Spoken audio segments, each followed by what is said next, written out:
오늘 우리가 읽은 고린도전서, 고린도후서, 이 고린도서는 고린도 교회를 세우고 그곳에 한동안 머물러 있다가 에베소라고 하는 지역으로 옮겨가 있는 사도 바울에게 소스데네라고 하는 사람이 찾아와서 선생님이 세우신 고린도 교회에 이런 일들이 일어나고 있습니다 하는 보고를 드리게 됩니다. 그래서 고린도 교회의 소식을 오래간만에 듣게 된 사도 바울이 그 교회에서 일어나고 있는 일들을 듣고 깜짝 놀라지요. 그래서 다급하게 편지를 써서 그 고린도 교회에 보내게 됩니다. 근데 이때 당시에 고린도 교회는 주 예수 그리스도를 영접하고 구원받은 믿음의 공동체를 이루어서 모두가 다 한결같이 화합하고 한몸된 교회를 이루었거든요. 그런데 그 한몸된 교회였던 그들 안에 어떤 일들이 일어나고 있다는 소식을 바울이 접하게 되는가 하면 교회 내부에 분열이 있습니다. 하나 되지 못하고 갈기갈기 여러 갈래 찢어져 4분 5열되어 있습니다 하는 소식을 들었다는 거죠. 근데 이때 당시에 고린도 교회에 무슨 일이 있었는가 하면 바울은 이 고린도 지역의 교회를 세우고 한동안 그들을 목양하는 목양 사역을 감당하다가 에베소라고 하는 지역으로 옮겨가면서 이 고린도 교회의 담임 목회자, 이 리더십을 아볼로라고 하는 사람에게 이양하고 떠났어요. 그런데 교회 안에 어떤 움직임이 있었는가 하면 바울을 그리워하고 그 전임자가 참 진실되고 훌륭했다 하는 것을 잊지 못하고 그를 그리워하고 그를 추종하는 이들이 교회 안에 있었습니다. 그런데 또 반면 어떤 이들이 있었는가 하면 새로운 지도자인 아볼로, 이 아볼로를 추종하는 사람들이 그 교회 안에 생겼어요. 그러니 보이지 않게 교회 안에 둘로 나뉘어지는 일들이 일어났다는 겁니다. 다른 일로 싸운 게 아니고 교회의 지도자가 바울이었을 때가 좋았다 하는 사람들이 있는가 하면 지금 아볼로가 참 훌륭하게 잘하고 있다 하는 걸로 다툼이 있었던 거예요. 그런데 이 모습을 보는 또 어떤 사람들은 누가 뭐라고 해도 교회의 참 어른은 베드로지, 사도 베드로야 하고 베드로를 추종하는 무리가 또 생겨나기 시작합니다. 그래서 그들을 베드로, 게바파라 이렇게 했어요. 베드로파입니다. 그래서 교회 안에 바울파, 아볼로파, 게바파 이렇게 세 파가 생겼는데 그들이 그렇게 자기들이 나름대로 추종하는 어떤 인물을 그리워하고 자기들끼리 그 인물을 중심으로 똘똘 뭉치는 걸 보면서 이도저도 아니었던 사람들이 바울, 아볼로, 베드로 다 필요 없다. 우리는 너희들보다 우월해. 그 우월감을 드러내기 위해서 사람들이 또 뭘 만들었냐면 예수파. 우리는 예수파다. 그래서 정말 교회 안에 네 갈래 추종 세력들이 나뉘어지게 됩니다. 그래서 이 소식을 바울이 듣고 기가 막힌 거예요. 내가 너희들 가운데 말씀을 가르치고 복음을 전하면서 그 복음을 전하는 인물인 나 바울의 인간 됨됨이 이거를 바라보라고 했느냐? 너희는 바울이 좋아서 예수를 추종하게 되었느냐? 아니다. 나는 아무것도 아닌 사람이고 오로지 내가 전하고 싶었던 것은 예수 십자가 복음뿐이다. 그런데 어쩌다가 너희들 가운데 바울이 좋다, 아니 아볼로가 훨씬 낫다, 아니 우리는 그래도 베드로다, 다 필요 없다, 예수다 이러는 일들이 일어나고 있다는 것은 너희가 본질을 놓치고 있기 때문이다 하고 그들에게 책망하는 편지를 쓰고 있는 겁니다. 사실 이 일이 왜 일어났는가 하면 바울이 고린도 교회를 목양할 때에 바울에게는 핸디캡이 있었어요. 그건 뭐냐면 언변이 부족한 겁니다. 쉽게 표현하면 전달 능력이 떨어져요. 그가 머릿속에 들어있는 지식은 탁월한데 사람들에게 이것을 이해하기 쉽게 수용성 있게 이렇게 전달할 줄 아는 능력이 부족하다 보니까 바울이 그렇게 할 때에 사람들이 꾸벅꾸벅 졸기도 하고, 뭐 우리 교회랑 매우 비슷하죠. 졸기도 하고 딴 생각도 하고 갯돈 계산도 하고 카톡도 하고. 사람들이 다 그랬다가 바울이 떠난 다음에 후임자 후대 목사로 아볼로가 왔어요. 근데 이 아볼로는 바울하고 정반대입니다. 이 사람은 인물도 잘생겼고 말도 너무 그냥 매끈하게 잘하고 전달 능력도 탁월하고 리더십도 있고 유머 감각도 있고 모든 면에서 탁월하니까 사람들이 아볼로한테 폭 빠졌어요. 그러다 보니까 어떤 사람들은 그래도 우리 교회는 바울 선생님이 세웠잖아. 그리고 그분이 그런 부분에서 조금 부족한 게 있었어도 우리는 안다. 바울에게는 진실됨이 있다. 진짜다. 그분은 복음으로 꽉 차 있는 분이셨다. 그러니까 진국이지. 그런데 아볼로는 뭐 가지고 있는 재능이 좋고 뭐 전달 능력도 좋고 모든 게 다 좋고 화술이 뛰어나고 이런데 우리가 보는 입장에서는 바울이 훨 낫다. 사람이 깊이가 있어야지. 이렇게 나온 거예요. 근데 반면에 아볼로를 추종하는 사람들은 우리가 뭐 바울이 나쁘대, 바울도 훌륭하시지만 이 후임 목회자로 온 아볼로가 너무 뛰어나. 그래서 우리는 정말 주의 종을 잘 만났어. 아볼로밖에 없어. 그러고 아볼로를 추종하는 거예요. 그래서 교회가 그렇게 양분되게 되어졌고 그렇게 갈라지는 모습 속에서 바울 쪽도 아니고 아볼로 쪽도 아닌 사람들이 개바파를 만듭니다. 베드로파가 만들어지고 그 바울 아볼로 개바파에도 속하지 않은 사람들끼리 우리가 너희들보다 우월하다는 그런 것을 표내기 위해서 아예 그보다 훨씬 높으신 예수파를 만들어 놓은 거예요. 그러니까 바울이 그 소식을 들은 겁니다. 너희가 뭔가 중요한 것을 착각하고 있다. 놓쳤다. 뭘 놓쳤는가 하면 교회는 어떤 공동체이냐? 이거는 복음으로 세워진 공동체예요. 성령의 은혜와 능력으로 세워진 공동체인데 어떻게 하다가 너희가 사람만 바라보고 사람을 마치 무슨 스타를 이 연예인을 추종하듯이 사람이 내 마음에 들면 나는 그 사람 추종하고 그 사람 파고 그 사람이 별로 탐탁지 않으면 나는 또 다른 아무개를 추종하는 그 사람 파고 교회 공동체가 어떻게 세워진 공동체인데 예수 십자가 대속의 피 대속의 은혜로 세워진 거룩한 공동체 구원받은 한 몸 된 교회인데 그런데 어쩌자고 너희들은 사람을 말하면서 사람을 추종하는 공동체를 만들었단 말이냐. 복음의 본질이 뭐냐? 복음의 본질은 예수다. 그리고 그리스도의 십자가요 그분의 대속의 은혜만이 남아야 된다. 사람은 중요하지 않아요. 사람은 있다가도 없고 없다가도 있고 언제든지 바뀔 수 있어요. 그런데 사람이 자기가 탁월한 어떤 능력과 지혜를 총동원해 가지고 사람들을 현혹하거나 자기가 인기를 끌기 위해서 뭘 해도 그건 복음이 아니에요. 그러나 아무리 언어라고 부족해도 바울이 진짜 전하고 싶었던 것은 바울 나 자신이 아니라 예수 십자가 복음뿐이었어요. 그래서 내가 떠나고 없는 다음에 어떤 사람들은 나 바울을 그리워하고 어떤 사람들은 나 뒤에 온 후임자를 참 존경하고 흠모하고 따르고 이러는 모습들은 너희 교회가 복음의 본질을 놓치고 온전히 깨닫지 못했기 때문에 나타나는 현상일 뿐이다. 나는 그거 가르치지 않았다. 나 바울을 기억하기를 바라고 나를 추정해 주기를 바란 적이 한 번도 없다. 복음의 본질을 왜 놓쳤냐. 그래서 바울이 고린도전서를 시작하면서요 17절과 18절 말씀 1장입니다. 고린도전서 17절과 18절 말씀에 보면 이 고린도서를 왜 쓰게 되었는지를 명확하게 선포합니다. 뭐라 그랬는가 하면 그리스도께서 나를 보내심은 세례를 베풀게 하려 하심이 아니요 오직 복음을 전하게 하려 하심이로되. 오직 뭐를 전하라고요? 복음을 전하게 하려 하심이로되 말의 지혜로 하지 아니함은 그리스도의 십자가가 헛되지 않게 하려 함이라.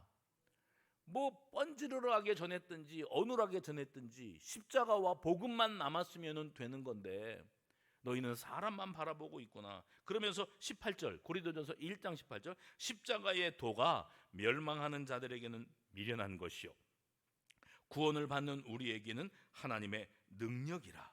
그래서 바울이 고린도 전후서를 통해서 고린도 교회에 지속적으로 강조하고자 했던 말씀이 이렇게 요약됩니다. 하나는 복음은 그리스도의 십자가 대속의 은혜다.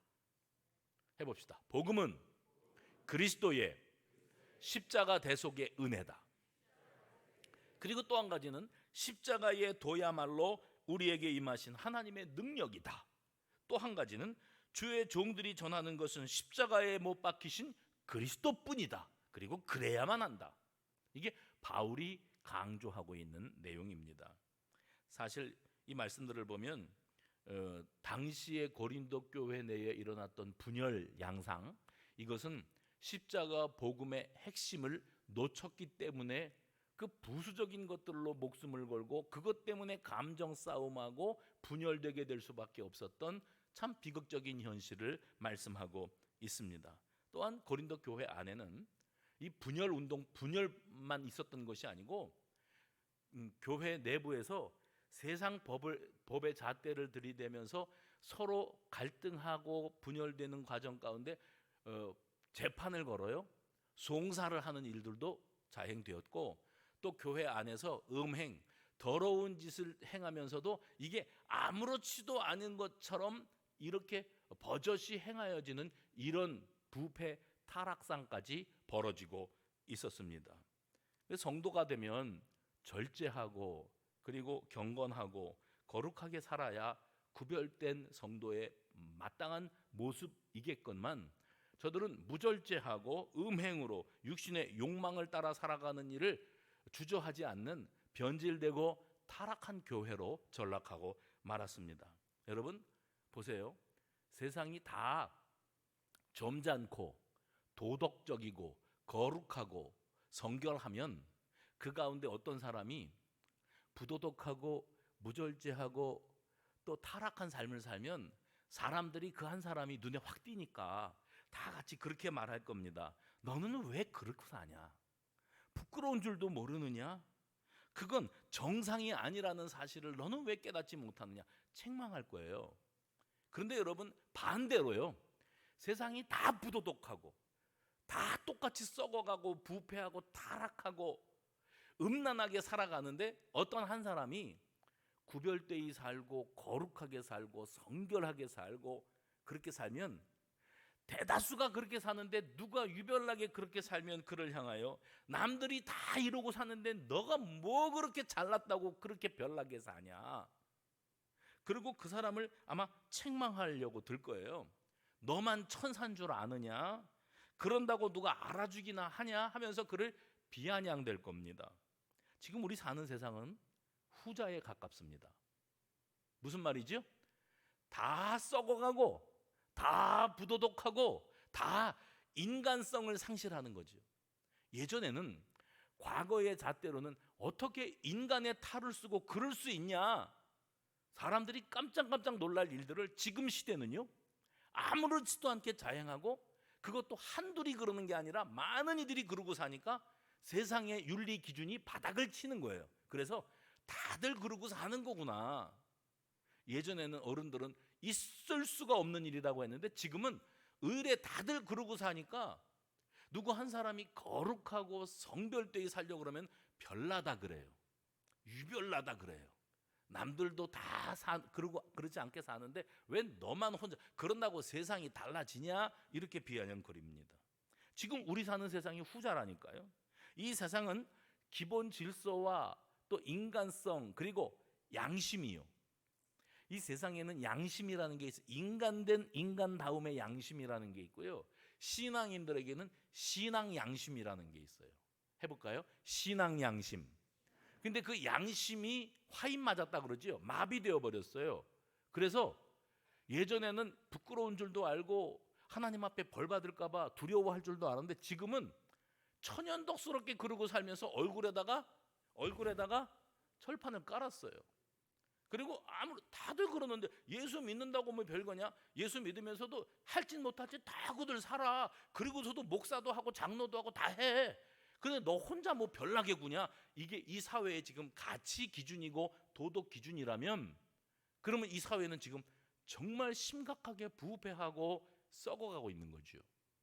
사도 바울이 고린도 교회, 적어도 소위 하나님의 교회라고 하는 공동체가 세워져 있는데 그 교회 안에서 분파운동 4분 오열돼 가지고 누구 파 이러고 앉아있고, 그리고 그 가운데서 재판을 걸고 법정 소송 싸움을 걸고, 그 가운데서 음란하고 더러운 짓거리들을 하면서도 얼굴에 철판을 깔고 이런 소식을 들었을 때 바울이 충격이 이만저만이 아니었던 겁니다. 그리고 그들에게 말합니다.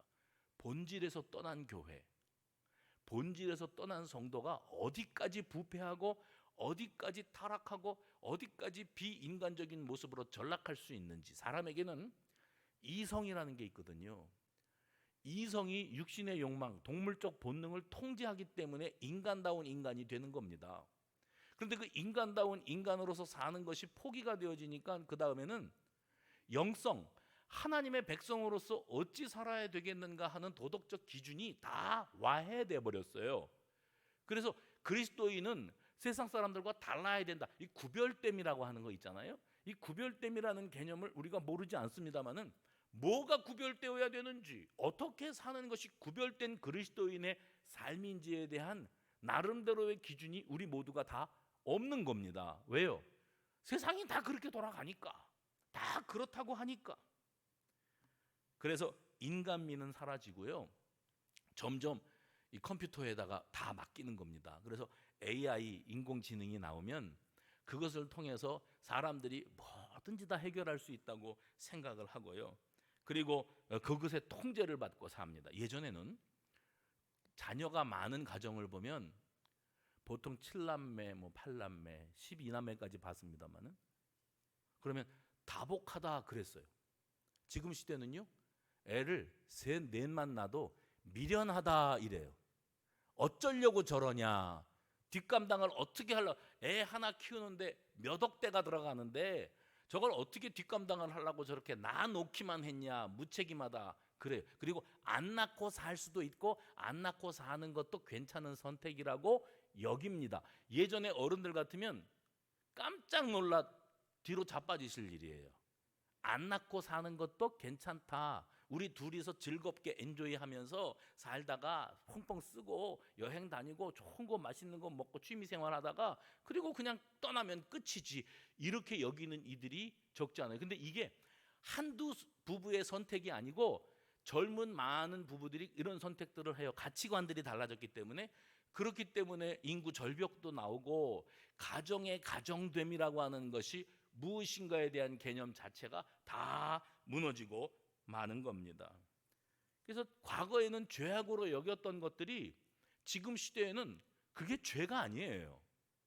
그게 뭐가 잘못됐느냐고 반문들을 하는 이런 일들이 벌어지고 있습니다. 여러분, 하나님께서 태초에 천지 만물을 창조하셨습니다.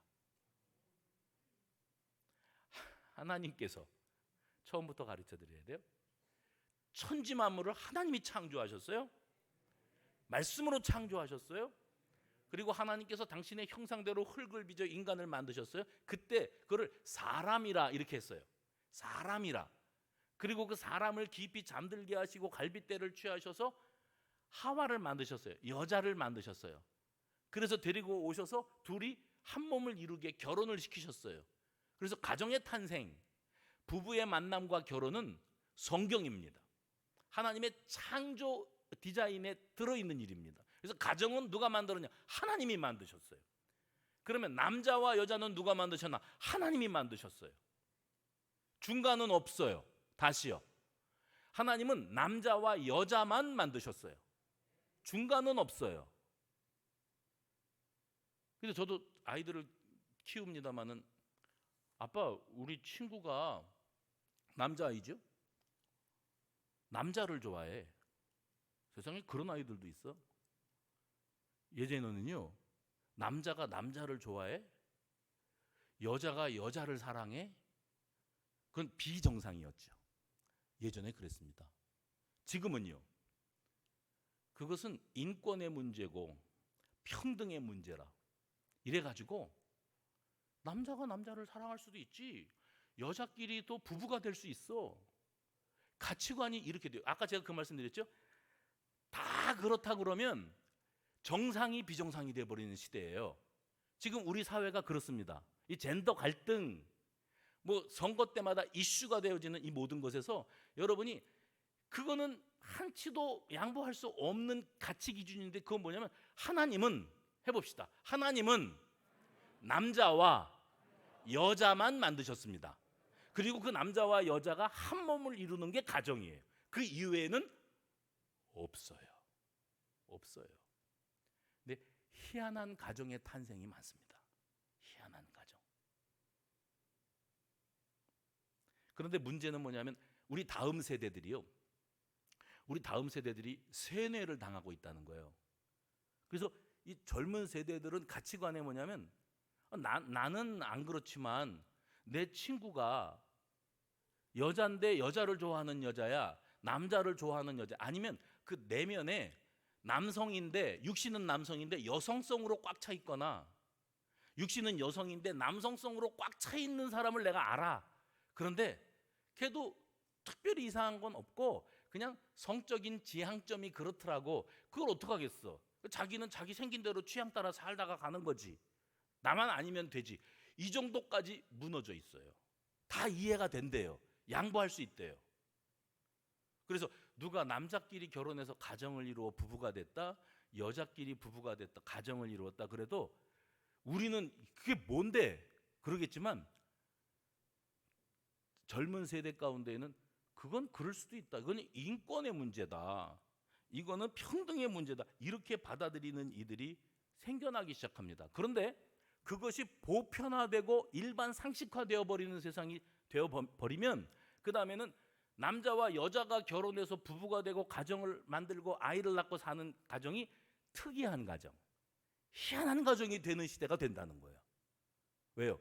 그만큼 가정에 관한 개념, 부부가 어떻게 만나는 것인지에 대한 기본 개념들이 다 무너져 버리니까. 엘빈 토플러라고 하는 미래학자는 제3의 물결로 히트를 쳐서 세계적인 학자가 되고 제4의 물결을 내고 이랬잖아요. 근데 이분이 초창기에 제일 먼저 썼던 책이 두껍지 않지만은 그 책의 이름은 미래 쇼크, 미래 충격입니다. 근데 그분이 그 책을 쓸 때가 지금으로부터 40년 전 이야기예요. 그러니까 2000년이 되기도 전이에요. 1980년대쯤에 그 책을 썼으니까. 그러면 그가 그 바라봤던 미래는 지금으로부터 20년, 30년 후의 미래에는 이런 일이 벌어질 것이다. 그건 언제입니까? 2000년대, 2010년대입니다. 우리는 지금 2022년도를 살고 있어요. 이건 무슨 말인가 하면 엘빈 토플러라고 하는 사람이 바라본 앞으로 펼쳐질 미래의 세상의 한복판에 우리가 살고 있는 거예요. 그러면 그 사람이 그 책을 썼을 때의 그 내용들이 그때 당시에 사람들이 읽을 때는 말도 안 돼, 황당하네, 뭐 이런 일이 벌어진다고, 세상이 이것이 중요해진다고 그랬었더랬는데 지금 우리가 그 책을 읽으면 오라, 그래도 많이 맞아떨어지네 이렇게 돼요. 그가 그래서 그게 미래학자예요. 앞으로 되어질 미래에 대해서 그가 예상을 하고 썼는데 그가 예상했던 것들이 적지 않이 맞아떨어졌고 그 가운데 그가 썼던 그 한 챕터가 뭐였는가 하면 무너질 가정 이렇게 썼어요. 가정 붕괴의 시대가 도래한다. 가정의 개념이 없어진다. 그러니까 우리가 알고 있는 정상적인 아빠가 있고 엄마가 있고 아이가 있는 이런 단란한 가정이 아니라 우리가 상상하지도 못했던 단위로 모였는데 그걸 가정이라고 말하는 시대가 오게 될 것이다 했더랬거든요. 근데 지금 우리 사는 시대가 이렇습니다. 그리고 여러분 그가 썼던 그 결론부에 이렇게 말했어요. 제가 읽어드립니다. 앞으로 사람들이 변하면 사회도 변하고 사회가 변하면 거기에 순응하고 적응하는 사람만 살아남게 될 것이다. 그러므로 세상이 개인주의로 가면 누구나 개인주의자가 되어야 되고 세상이 물질주의로 흘러가면 물질을 숭배하면서 살아가는 사람만이 살아남는 세상이 된다. 다수가 적응해버리는 그 제도가 그 사회의 가장 적절한 제도로 여겨질 수밖에 없게 될 것이다. 이렇게 결론을 내려요. 그러니까 비정상이 정상이 되고 정상이 비정상이 되는 게 아무렇지도 않게 되는 이런 시대가 왔단 말입니다. 지금 우리 앞에. 특별히 가정을 말하고 있어요. 가정이요, 하루가 다르게 변화되는 가정 속에서 하나님 중심, 영적 분별력을 갖춘 영적인 대각성이 이 가정 안에 일어나야 가정의 정상적인 모습을 보존해 갈 수가 있는데 하나님 중심의 가정에서부터 멀어지다 보니까 하나님 없는 가정이요, 가정을 하나님이 창조하셨는데 하나님 없는 가정으로 살아가는 것이 아무렇지도 않은 거예요. 특별히 여러분 우리 시대를 보면 어떤 현상이 나타나는가 하면 가장들이 그 남편이 아내에게 교회 좀 가라고 합니다. 자기는 안 가요. 교회 좀 가서 그다음에 좋은 말 좀 듣고 와라. 그건 무슨 말인가 하면 교회 가면 자기는 안 온다니까요. 교회 가면 목사가 단위에서 여러분 남편에게 잘하십시오. 남편에게 순종하십시오. 돈 벌어오느라고 얼마나 고생이 많습니까? 그러니까 비유 맞추고 애교 떨고 그렇게 해주셔야 되는 겁니다 라고 가르쳐 주기를 바래요, 남편이. 그러면 그 목사 참 연설을 잘하네, 쓸모있는 이야기를 하네, 이럴 거예요. 그걸 기대하고 좋은 말 듣고 오라고 여러분을 교회로 보냈어요. 그런데 교회에 와가지고 은혜를 제대로 받아버렸어요. 그래서 연설, 좋은 말을 들으러 왔다가 예수님을 만나버렸어. 그리고 복음을 받아들였어. 그러니까 삶이 바뀌고 가치관이 바뀌고 저 복음을 받아들인 그 구원의 감동과 감격과 확신으로 꽉 차게 버리게 되니까 가정생활을 하면서 모든 것이 다 영적인 안목, 신앙 중심으로 바뀌어져요. 그러니까 남편이 깜짝 놀라는 거예요. 좋은 말 듣고 와서 나한테 잘하라고 보냈더니 이게 완전히 광신자가 돼버렸네. 그래서 또 어떻게 되냐면 교회 가지 마 이렇게 되는 겁니다. 이 일이 고린도 교회에서 벌어지고 있었어요. 고린도 교회가 성도들이 교회로 사람들을 보냈는데 아내를 보냈는데 아내가 예수를 제대로 만난 다음에 하나님 중심, 말씀 중심, 교회 중심, 복음 중심으로 바뀌어지니까 남편들이 당황해가지고 아내를 교회 못 나가게 했어요.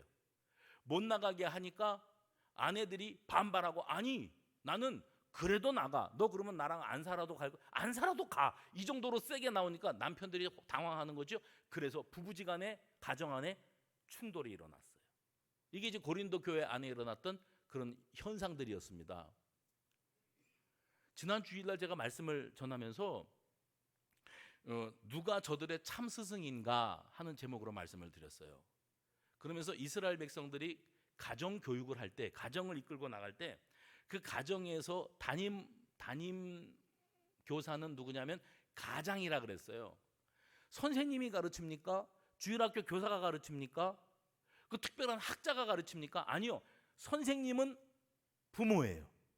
가정에서 아버지가 선생님이에요. 그래서 아버지가 담임교사고 어머니는 보조교사라고 그랬죠. 그것조차도 지금 시대는 거꾸로 돼 있다고 말씀드렸죠. 아버지가 담임교사예요. 그러니까 모든 것을 다 아버지가 가르치게 돼 있어요. 사회생활은 이렇게 하는 거야. 가정생활은 이렇게 하는 거야. 또 부부지간은 이렇게 사는 거야. 그리고 이 세상에서 먹고 살아가는 일은 이렇게 하는 거야. 이런 것을 자녀가 가정에서 아버지를 통해서 배웁니다. 특별히 뭘 배우느냐면은 예배는 이렇게 드리는 거야. 하나님의 말씀은 이렇게 적용하는 거야. 말씀대로 산다는 건 이런 거야.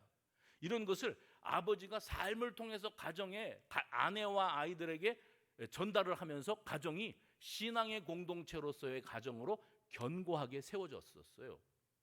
그게 건강한 가정의 모습이었습니다. 그러니까 아버지의 지도를 통해서 아이들이, 아버지가 선생님이니까 모든 것들을 다 배웠어요.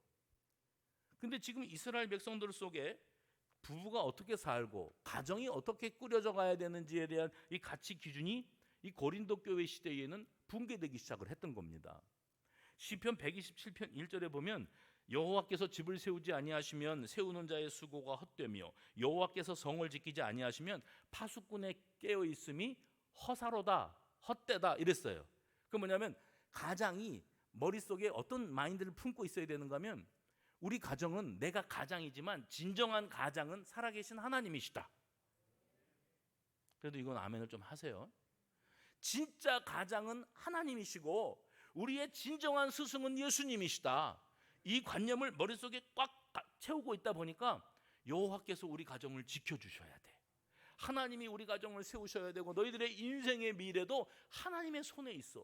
지금은 뭐가 우연찮게 어쩌다가 보니 이렇게 되고 저렇게 되는 것 같지, 인생을 살아보니 가만히 내가 살아온 인생을 뒤돌아보니 뭐 하나 여호와 하나님의 손대시지 않은 적이 없어. 하나님이 신비하게 이끌어가셔. 근데 그렇게 이끌어가는 후손들을 보니까 기도하는 부모가 있어. 누가 있어요? 기도하는, 특별히 기도하는 아버지가 있어요. 그 아버지의 역할이 그렇게 중요한 겁니다. 근데 이제 고린도 교회 안에 남편들이 아내를 교회를 못 나가게 했어요. 그러니까 아내가 나는 그래도 교회를 가야 되겠다고 그랬어요. 세게 나갔어요. 그래서 가정의 분열과 위기가 나타났어요.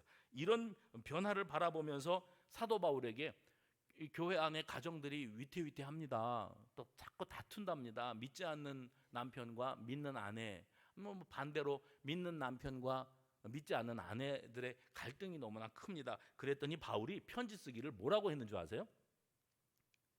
그러지 말고 맞춰가면서 잘 살아봐봐. 이게 아니었어요. 뭐라 그랬는가 하면 믿지 않는 남편의 핍박으로 더 이상 가정 유지하기가 어려울 때에는 갈라서게 하라 이랬어요. 갈라서라고. 바울이 이렇게 세게 나올 줄은 몰랐어요. 근데 갈라서라 그랬어요. 그런데 그게 다가 아니었습니다.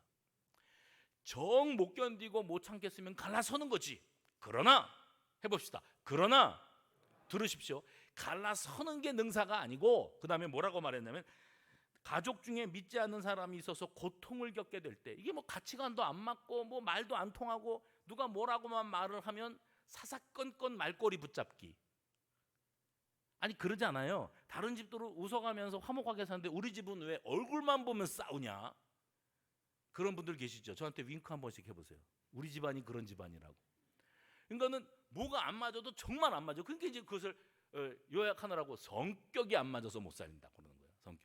그러니까 사사건건 뭘 말을 하면 그런가 보다 하고 듣고 지나가도 될 걸 말꼬리를 잡아요. 뭐라고? 다시 말해봐. 그거. 그다음에 요즘에 두란노에서 만든 그 책자에서 보니까 그 장모님 뭐라고 썼는가 하면 너 나 무시해? 이거 있죠. 그건 건널 수 없는 강을 건너는 거래요. 그러니까 부부시간에 대화하다가 너 나 무시하는 거야?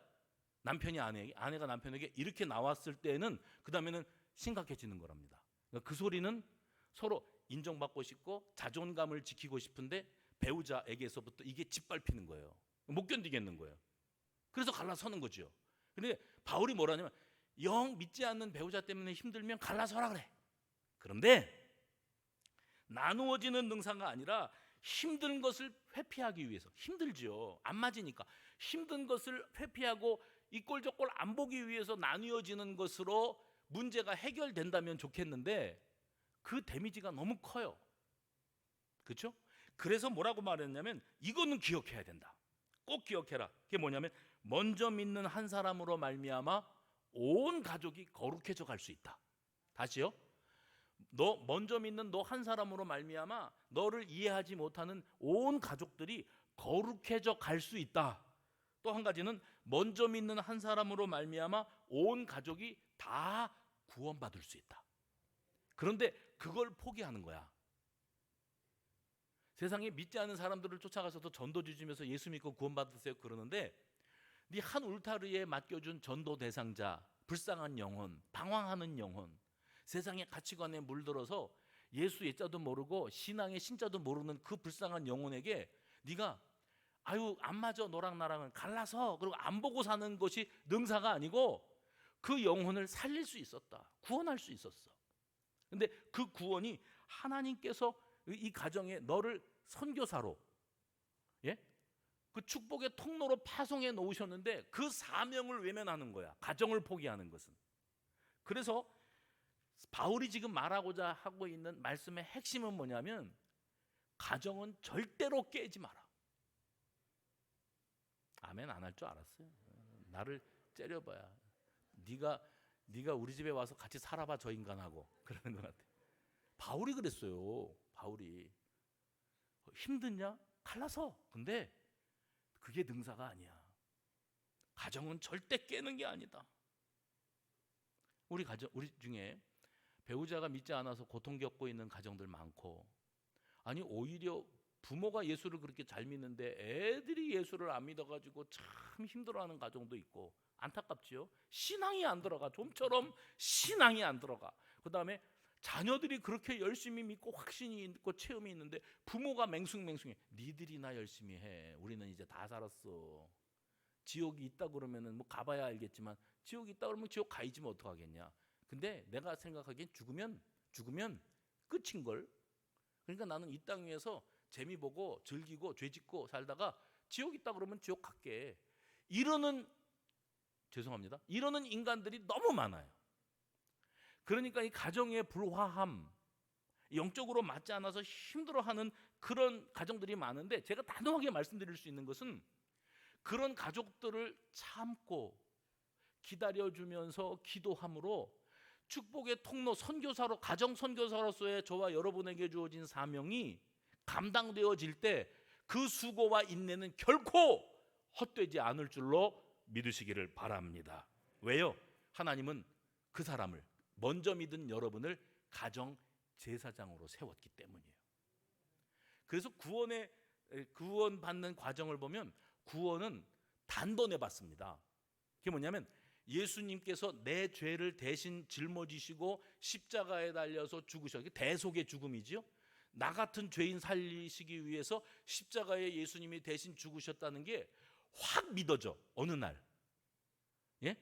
어느 날 그게 믿어져. 맨날 듣던 소리인데 그런가 보지 뭐, 그러다가 이게 확 믿어지는 날이 와요. 그럼 이제 눈물 콧물 쏟고 회개하고 구원의 감격을 누려요. 그런 일은 단번에 일어납니다. 그런데 우리가 가족들에게 축복의 통로의 역할을 감당하는 것은 다른 차원의 이야기예요. 구원은 내가 그렇게 구원의 확신과 감격으로 단번에 믿어서 하나님의 자녀가 되어지는 거룩한 신분을 얻었지만, 그 다음에 나를 바라보는 그 사람들은 하나님을 모르잖아요. 신앙이 뭔지를 모르잖아요. 그러니까 나를 통해서, 가정의 영적 제사장인 나를 통해서 그 사람들은 하나님을 알아가게 되는 거예요. 그것은 거룩해져 간다, 이렇게 표현을 해요. 단계적으로 밟아가는 과정이죠. 이게 단번에 이루어지는 구원과는 차원이 다른 이야기입니다.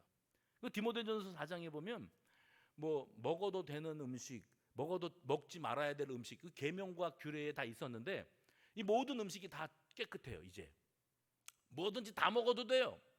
다 먹어도 되어지는데 그것이 기도하면서 먹고 또 말씀을 묵상하고 은혜를 받고 하나님께서 나를 이처럼 사랑하셔서 예수 그리스도를 우리의 구원자로 메시아로 보내주셔서 그 예수로 말미암아 우리가 죄의 속박에 매여 있던 것, 우리가 또 율법의 족쇄를 차고 있었던 우리가, 죄의 짐을 지고 있었던 우리가 진정한 자유를 얻게 되었다.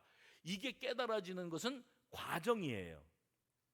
구원 이후에 우리가 그 과정을 밟으면서 비로소 자유하게 되어지는 겁니다. 마찬가지로 우리 가족들이 주님을 알고 거룩한 그리스도인의 가정을 세워가는 과정에 있어서 누구 한 사람이 예수를 믿어요. 예수를 확 믿어버려요. 그런 다음에 그 가정에 변화가 일어나죠. 그 예수 믿는 아무개를 통해서 가족들이 지켜보는 거예요. 우리가 얼른 생각할 때는 믿지 않는 식구들이 대부분이고 나 혼자 예수 믿으면 내가 가지고 있는 신앙마저도 퇴색하고 까먹고 힘을 잃고 저 믿지 않는 식구들하고 이렇게 동화되어 버릴 것 같지요. 근데 바울은 아니다. 너 한 사람으로 말미암아 그들이 변화될 것이다. 아멘을 이렇게 작게 할 줄은 상상도 못했어요. 너 하나로 말미암아, 먼저 믿은 너 하나로 말미암아 네 가족들이 변화되게 될 거야. 그러니까 네가 그들 때문에 신앙을 포기하거나 변질되거나 약화될 거라고 생각하지도 마. 그래서 바울이 했던 말이 무슨 말인가 하면, 아내된 자여, 16절 마지막 절입니다. 아내된 자여, 내가 남편을 구원하는지 어찌 알 수 있으며, 남편된 자여, 내가 내 아내를 구원하는지 어찌 알 수 있으리요. 어찌 알 수 있으리요. 이게 무슨 말이에요? 그 누가 알겠냐? 네가 속단하고 빨리 포기하는 게 문제지. 저 사람은 안 돼. 여러분의 그런 사람들, 가정들 많이 있죠? 다른 사람 다 믿어도 저 인간은 안 돼. 그 사람. 그러니까 우리가 포기를 하는 거예요. 저 사람은 예수 믿을 사람이 아니야. 저 사람이 예수 믿으면 내가 손가락에 거시게 해. 이러잖아요. 그걸 바울이 뭐냐? 그 사람이 예수 믿을 줄 누가 알겠느냐? 그것도 누구를 통해서요? 너를 통해서. 그렇게 된다는 거지요. 누가 알겠느냐는 말은 그렇게 된다, 반드시. 왜요? 은혜가 이긴다. 복음이 이긴다. 복음이 능력이다. 이것을 바울이 강조하고 또 강조하는 겁니다. 여러분이 기억하시는 사도행전 16장에 주 예수를 믿으라, 그리하면 너와 내 집이 구원을 얻으리라. 이탈리아 출신, 이탈리아 혈통, 이탈리아 사람 백부장 고넬료라는 사람이 그 로마 제국 시대에 팔레스틴 지경으로 파견 나왔어요. 왜냐하면 그 자기네가 지배하고 있는 지역의 질서를 유지하기 위해서 군대가 들어가는 거죠. 백부장은 100사람의 병사를 이끄는 군인입니다. 근데 이 사람이 환상 가운데서 베드로를 모셔다가 집회를 해라 그래갖고 베드로를 모셔다가 가정 집회를 하지요. 베드로는 이방인들에게 복음 들어가는 것은 있을 수가 없는 일이야. 누가 알겠느냐? 바울이 그랬는데 베드로는 있을 수가 없는 일이야. 편견을 갖고 있다가 보자기 환상을 본 다음에 고넬료네 집으로 갔습니다. 아마 터덜터덜 갔을 거예요. 뭐 만나고 싶은 열망과 기대감이 아니라 이방인들이 복음을 내가 하라니까 하긴 하겠는데, 근데 베드로가 복음을 전했더니 고넬료가 예수를 영접해요. 성령 충만해요. 아멘 안 해도 충만해요. 근데 고넬료가 성령 충만한 다음에 어떻게 되는가 하면 이 복음을 나 혼자 듣기에는 너무 아까워. 그래서 자기 아내, 자기 자식들, 형제간들, 친척들에게도 이 복음을 듣게 해요.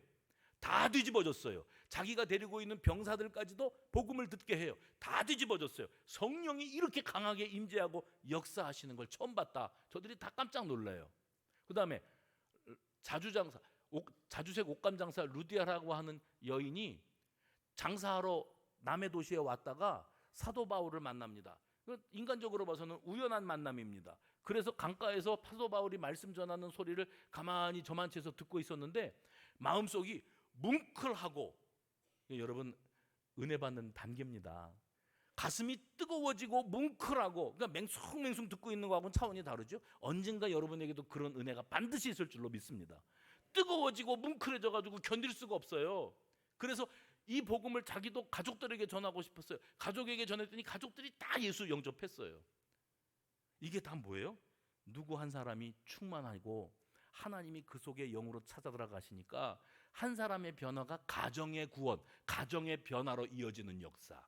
성경 안에는 이런 역사들이 무수히 드러나고 있습니다. 지금 우리 시대 자연재해, 엘니뇨 현상에다가 미세먼지, 플라스틱 오염 이런 거 있잖아요. 그 다음에 인구 절벽, 전쟁, 기근, 지진 이런 거 다. 그런데 제가 지지난주 말씀드렸던 그 인구 절벽, 사람이 줄어요. 사람이 없어요. 교회에 이제 사람들이 사라져가고 있어요. 근데 더 심각한 게 뭐냐고 물으신다면 저는 단연 신앙 절벽의 시대. 더 이상 예수를 믿지 않아요. AI, 인공지능을 숭배해요. 애들이고 노인이고 지하철 타고 가는 모습 보면 열이면 열 사람 다 핸드폰만 들여다보고 있어요. 예전에는 신문도 보고 책도 보고 성경도 보고 졸기도 했어요. 지금은 다 핸드폰만 보고 있어요. 그게 뭐예요? 이 비정상인데 그게 정상화되어 가는 거예요. 무슨 말이냐면 그 신조어라는 게 있습니다. 그러니까 세상이 바뀌면서 예전에는 있지도 않았던 말들을 만들어내요. 그러니까 우리는 그런 말들 처음 들어보니까 의사소통이 안 되잖아요. 근데 여러분 놀라운 것은 국어사전에 듣도 보도 못했던 신조어들을 국어사전에다가 올려줍니다. 그래서 정상적인 용어가 돼버려요. 왜 그래요? 그게 쓰지도 않던 말이고 잘못 사용되는 말이에요. 그러면 예전 같으면 바로 잡아줬어요. 그건 그렇게 말하는 게 아니고 이렇게 하는 거다. 근데 지금은요, 다 그렇게 말하니까, 다 그게 그 뜻인 줄 알고 쓰고 있으니까 사전을 만드는 사람들이 졌어요. 그래, 그거 그 뜻이 아니지만 다들 그 뜻인 줄로 알고 잘못 쓰고 있으니까 그걸 그 뜻으로 쓰자. 제가 왜 이 말씀을 드리죠? 세상이 비정상적인 것들이 통용되기 시작하니까 정상이 비정상이 되어가요. 근데 그 가운데 가정이 그렇게 무너져 가고 있어요. 우리 사회에. 제가 금요 기도회 때 기도 제목을 주면서 가족들을 위해 기도하라고 할 때 저도 이제 마음에 감동이 돼서 그 소리 했어요. 나도 그 소리를 오래간만에 했는데 왜 했는지는 저도 모르겠는데 뭐라 그랬는가 하면, 여러분 한 사람이 그 가정의 불침번인데 파수꾼이에요. 그러니까 불침번은 뭐냐면 생활관 내무반에서 다 누워서 자요. 일렬로 쭉 누워서 자요. 옛날엔 그랬어요. 지금은 다 침대에서 자고 있습니다만은. 근데 가운데서 왔다 갔다 하면서 밤을 1시간씩 2시간씩 새는 거예요. 그러면 그 다음 사람한테 너 일어나 있어. 너 보초서 나는 이제 잔다. 그렇게 하는 게 불침번이거든요. 파수꾼. 그런데 그 불침번이 용서하십시오. 자빠져 잤다. 그러면 그 생활관에는 아무도 눈 뜨고 깨어 있는 사람이 없어서 적군이 들어와서 수류탄 하나 까서 던지거나 드르륵 하면 몰살. 근데 여러분 가정의 파수꾼, 불침번이 누구냐면 먼저 믿은 여러분이에요. 그걸 영적 제사장이다, 가정 제사장이다 그래요. 근데 먼저 믿는 여러분들이 잠들면 누가 기도합니까? 그 영혼을 위해서. 그런 말은 절대 하지 마세요. 당신 우리 남편 위해서 기도해. 아니 지가 하지 왜 남한테 자기 남편 위해서 기도하라 그래요? 우리 애 고3이야. 기도 좀 해봐봐. 자기는 안 하면서 남들한테 왜 우리 애 위해서 기도해야 돼? 자기 식구들 위해 기도하기도 바빠요 그 사람은. 내가 게을러. 내가 기도 안 하려니까 만나는 사람마다 기도 좀 해줘. 기도 좀 해줘. 이러고 돌아다녀요. 근데 금요일날 기도 나오신 분들한테 제가 감동이 돼서 뭐라냐면 여러분이 여러분 가정의 마지막 한 사람인데 여러분마저 기도의 자리를 포기하고 잠들어 버리면 그 가족 식구들을 위해서는 누가 기도할까요? 절대로 이 기도의 불은 꺼지면 안 되고, 그다음에 이 불침번을 쓰는 동반자들이 한 사람이라도 더 들어와서 가족에, 그래서 기도 동지들이 늘어나서 다 복음화 되어지는 게 그게 가정이지. 다 잠들었고 나도 이제 잠들어 가요. 이제 기도 쉬었어요. 기도 방학이에요. 힘들어서 그래요. 그래서 나는 기도에 못 나가지만 나 위해서 기도 좀 해줘. 우리 식구들 위해서 기도 좀 많이 해. 응? 말도 안 되는 소리예요. 지가 안 하면서 뭘 누구한테 기도를 하라 그래요. 그래서 그 한 사람이 중요해요. 해봅시다. 한 사람이 중요합니다. 여러분 가정에 누가 영적 제사장입니까? 아버지, 남편, 가장이 영적 제사장인 게 정상이에요. 그러나 그가 잠들어 있고 그가 가치관이 다른 데 향해 있다면 아내가 가정 제사장 노릇 해줘야지요.